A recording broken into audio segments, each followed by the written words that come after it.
ನಿಮ್ಮೂರು ಊರು ಯಾವುದು? ನಿಮ್ಮ ತಾಲೂಕು ಯಾವುದು? ತಾಲೂಕು ಅಪ್ಪು ತಾಲೂಕ.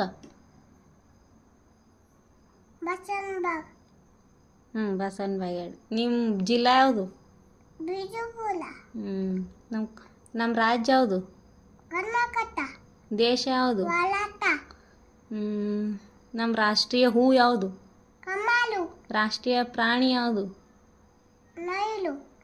ರಾಷ್ಟ್ರೀಯ ಪ್ರಾಣಿ ಹಾಂ, ವೆರಿ ಗುಡ್. ರಾಷ್ಟ್ರೀಯ ಪಕ್ಷಿ? ರಾಷ್ಟ್ರೀಯ ಮರ? ರಾಷ್ಟ್ರೀಯ ಆಟ? ರಾಷ್ಟ್ರೀಯ ನದಿ? ನಮ್ಮ ನದಿ ಯಾವುದು? ಹೇ ಅಪ್ಪು, ನದಿ ಜೈ ಗಂಗಾ ನದಿ.